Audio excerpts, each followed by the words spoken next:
Hi, it's the end of November, and I still haven't finished my Christmas shopping. I don't know about you. I've got 5 books to talk about. So I've read 5 books this second half of the month, and I've not had a bad time really. I've really enjoyed this reading.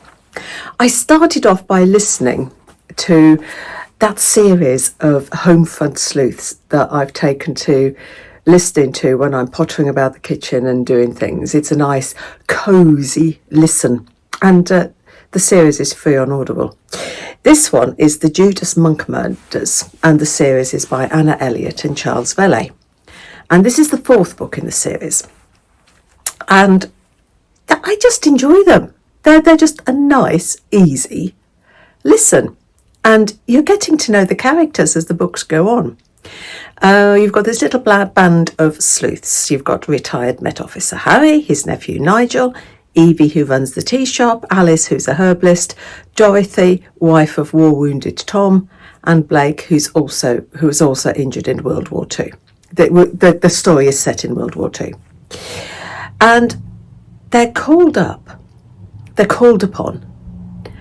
when the body of a young soldier is found at the foot of the monastery walls.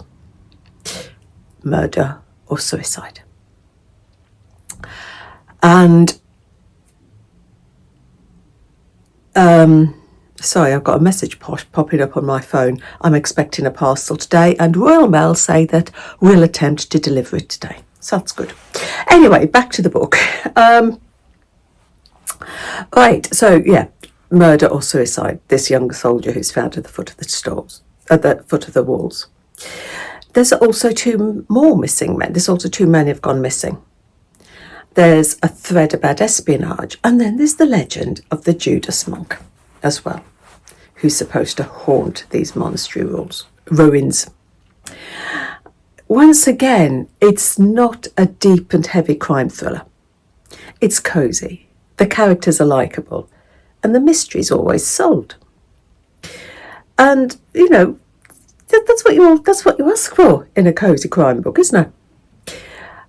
I like the way that they sort of scatter historical facts as well, because the authors always put at the end a little afterword where they sort of give you a little bit of information. And I do like the note that you get get to know more about the characters with each book. There's one thread in book 2. It started in book 2 that I missed it. I don't know where I was, but I missed this thread as it was threading through, and that was resolved in this book. And there's a cliffhanger with this one.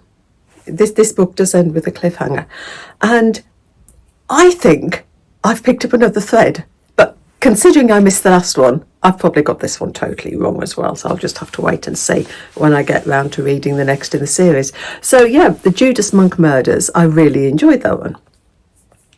Then I read The Midnight Timetable by Bora Chung. I'd read The Cursed Bunny ages ago, and this one is a series of short stories, ghostly short stories.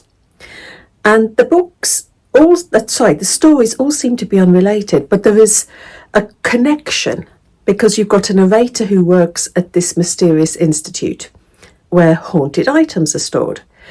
And not sure whether this narrator is he or she. I just refer to it as a he. And he generally works the night shift, and the job is to walk along the corridors and check that all the doors are locked. And there's only 2 rules. Don't go into any of the rooms, and don't look behind you. And every night the supervisor tells a story about one of these items. And they're not so much ghost stories as they're sort of a little bit supernatural. And it tells you a lot about the lives of the humans rather than that the humans belong to. And the stories about what these humans got up to, not nice. You've got a ghostly sheep, a shoe with a life of its own. That was one of my favourite stories. A handkerchief. I suppose the stories were about guilt. I also like the story of the tunnel. But yeah, there's sort of ghostly stories in there, and I enjoyed those. I suppose you could say that they're all about guilt, and guilt, it does haunt you, doesn't it? Ooh. Then Dusk by Robbie Arnott.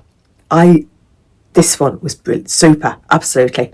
I rounded his previous novel that I read, Limberlost, up to a 5, and I have done this one as well. I've rounded it up to a 5. And again, he makes the landscape a character. It's set in Tasmania, and it's brutal at times, but it's wonderful. The graziers are being tormented by a puma that's killing the men who are hunting it, as well as taking all their sheep. And there's this one puma that they've called Dusk, because that's whenever they only ever see her at dusk. And there's a bounty on her head, on this puma's head. And you've got Iris and Floyd Renshaw, who are twins, who have been tarred by their parents' reputation. Their parents were just no good people. And the name Renshaw, although the twins are nothing like their parents, the name lingers, the Renshaws, don't touch them. You get to know the twins. You get to know the bond that ties them. Because for them, the bounty on this puma's head is irresistible. And you get to know the landscape. You can see it, you can hear it, you can touch it, you can smell it.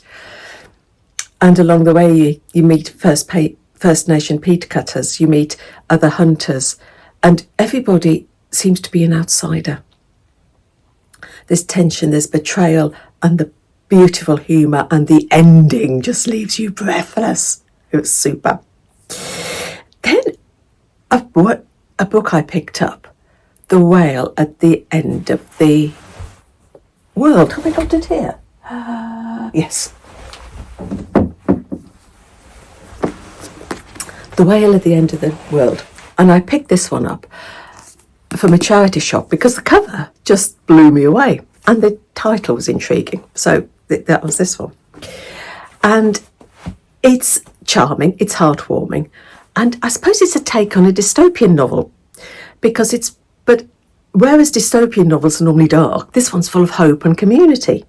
You've got Joe, who's a mathematician, who, as we learn through flashbacks, worked on the fifth floor of an investment bank. And he created a program that would predict what stocks are doing, when to buy, when to sell. And, they would sort of program in certain scenarios: war, oil prices, flu epidemics. When the market fails, Joe feels it's his fault. He feels he's got to take the blame, and so he runs. He gets into his car and he drives and drives and drives until he gets to St Piran, which is right at the end of Cornwall, and he can't go any further. But that's not the beginning of the book. The beginning of the book is Joe being washed up naked on the shore of St Piran. And Joe isn't the only strange event. The sort of Joe washing up isn't the only strange event that day, because a whale is also spotted in the bay. And this is where the legend of Joe and the whale begin. And these stories of Joe and the whale are told through centuries, through the decades. And there's even a festival, an annual festival. While Joe is at St Piran, a deadly flu sweeps around the world. People are dying, supply chains are broken, and electricity's failing, water's running out. But in St Piran, rather than seeing the bleak life in some post-apocalyptic novels where brutality reigns, there's human interconnectedness and community. A village looking out for one another, a village where kindness wins. This was written in 2015, before the pandemic. So it was interesting to read how the people reacted, how the author thought people would react in a situation. A good read. And then the final one I read was Buckeye by Patrick Ryan. And this is a super epic that spans the years going from the 1930s to the 1960s, focusing on two couples, Cal and Becky Jenkins and Felix and Margaret Salt. And we follow these four characters from World War II with flashbacks to their childhoods through the decades. And the book begins with a chance encounter between Cal and Margaret when she walks into his hardware shop, an encounter that has consequences that lasts for years. I enjoyed this. I was invested in every single character. And I wanted to know everything about them. I felt everything they did, their joys, their fears, their heartbreaks, and the history as we went on, because we had World War II, we had the Vietnam War. And the characters were written so well. We didn't only just see their good sides, we saw their flaws. Life in a small town where there's no secrets. And you've got love, grief, friendships, infidelity, a super read. So those were the 5 books I read November Part 2. Book of the month. I've got to go back to the first half of the month and Helm by Sarah Hall, because I've not read anything this month to knock it off its perch, because this book, with the stories scattered like leaves, was just brilliant. So, November, been and gone. 1 month left before I have to start thinking about New Year's resolutions. So, happy reading. Take care. Bye.